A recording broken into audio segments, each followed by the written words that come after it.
it was getting harder and harder for Jesus.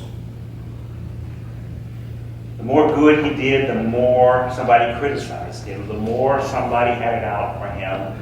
And the Pharisees were closing in on him, and all the time they were watching him.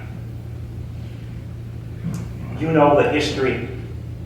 The Pharisees had gotten really mad at Jesus because Jesus had proclaimed himself Lord of the Sabbath, Lord of the Sabbath.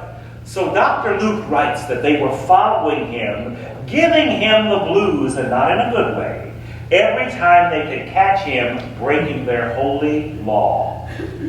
When Jesus and his disciples plucked grain on the Sabbath, the Pharisees accused him of violating the law against work on the Sabbath.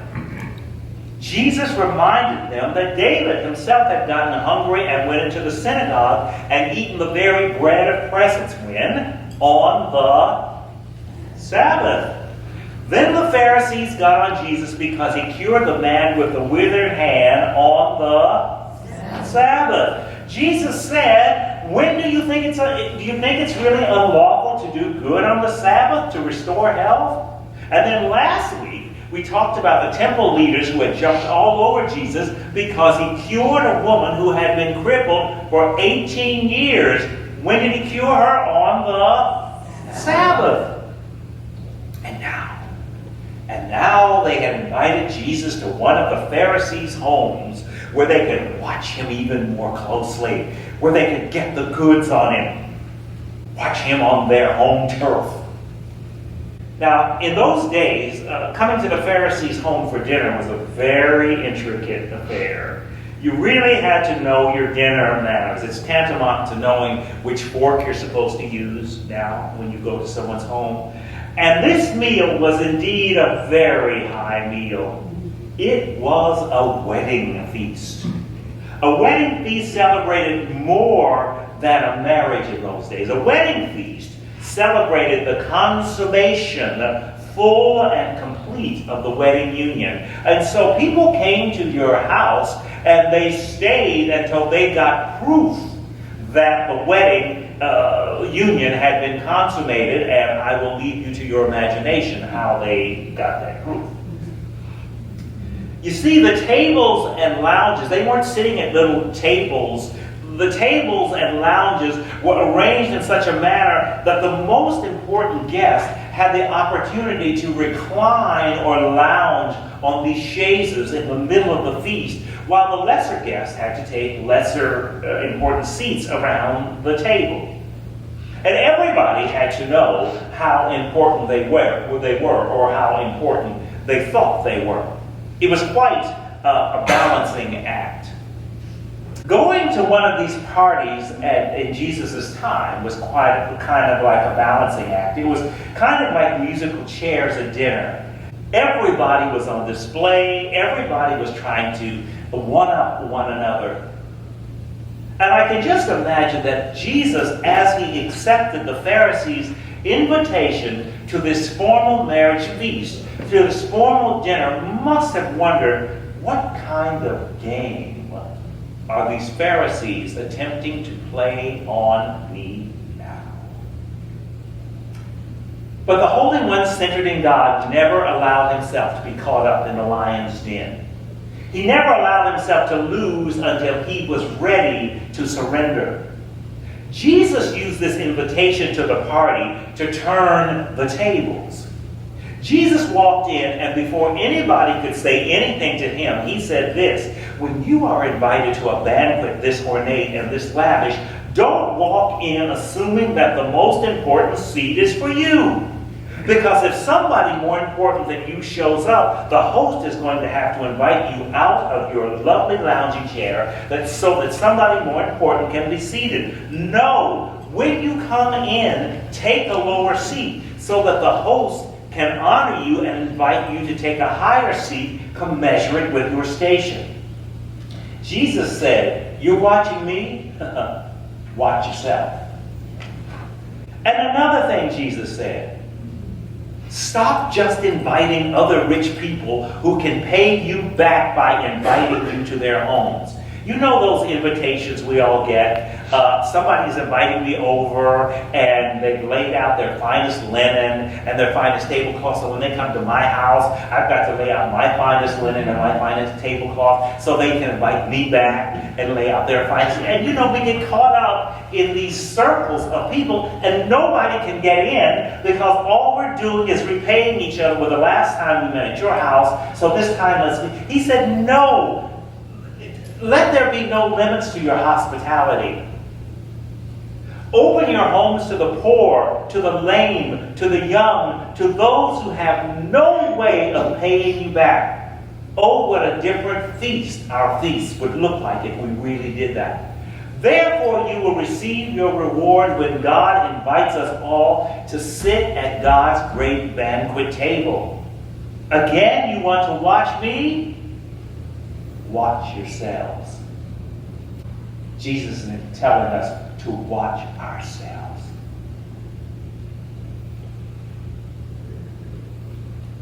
What do you expect to receive for all the good that you do? The admiration of all your other friends at church? A really good eulogy by the pastor who hopes that you will remember the church in your will?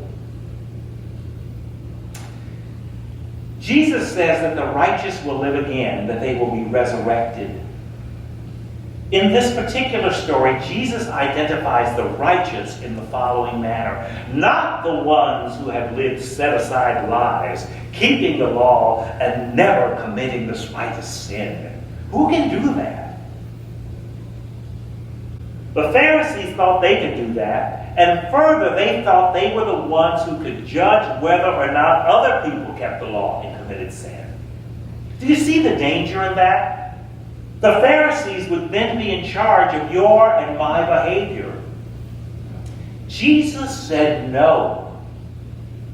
If that was the definition of the righteous, then there would be this class of people who decided if all of the rest of us were fit to enter the kingdom of heaven. On the life of Jesus, no such group of people exists.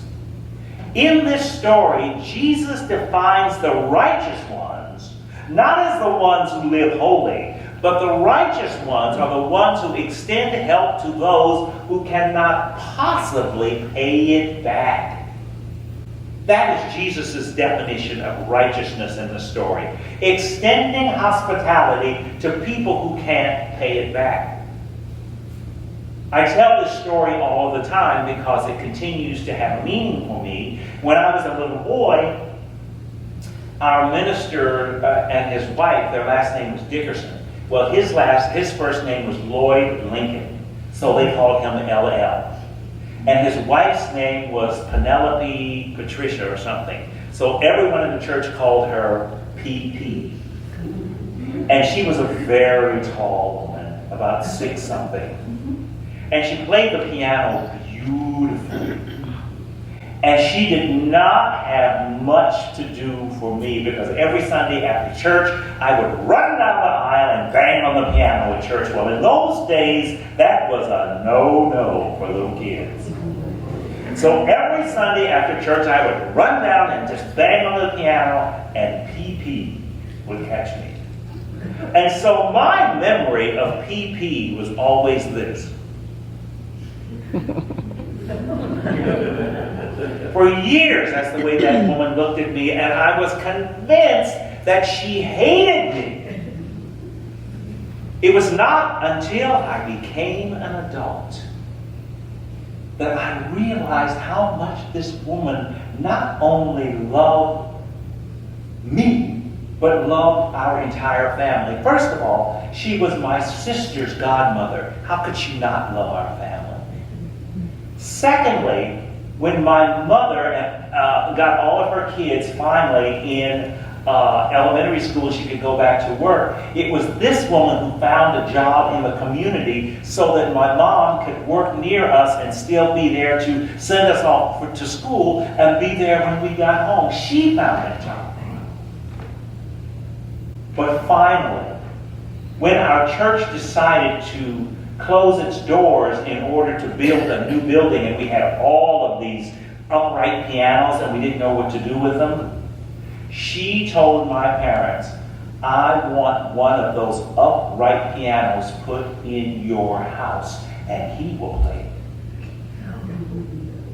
And I knew that she was the reason I had a piano. All I could see was... But she gave me my love of music. Because of her, I got to learn. My parents could barely afford piano lessons, much less a piano. But they scraped together that little bit of money because we had a piano. And because of her, I got to sing. I got to dance in New York for 13 years. I got to dance here in California. She gave me the gift of music, and I gave music my life. I can never repay her. There are many theologians who believe that the Pharisees invited Jesus to dinner in order to find a weakness that they might use to destroy him. But they might have invited him to dinner for another reason. They might have invited him to dinner to make a deal with him, to form an alliance with him. You see, if they could take away some of Jesus' urgency, if they could take away some of Jesus' radical proclamation, Jesus who said the temple no longer has sway over you, the temple is wrong to tell you who is welcome and who is not welcome, who is clean and who is unclean, how you should worship and how you should not worship. If they could just gentrify Jesus a little bit, traditionalize Jesus, and make him more like them, then he could go along preaching his messages and healing his sick, and even calling himself the Son of God, the Lord of the Sabbath. Who would care? Many had come before him doing the very same thing, and they had ended up, nobody knew their name. But again, Jesus said, I and God are one. If you have seen me, you have seen God. And Jesus said, I am telling you this new thing from which I will not stray. Love God and continually make a place for each other.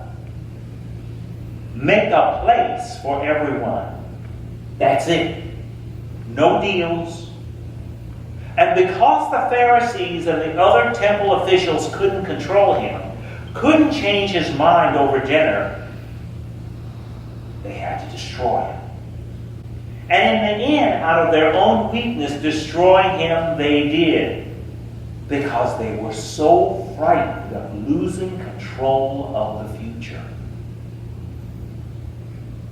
But the good news is, Jesus continues to live. Not just in history, but in each one of us. All are welcome to the full participation of all that goes on in this church and in God's kingdom. And all means all. But in response, when he asked for, what he asked for is what he gave. Our entire lives.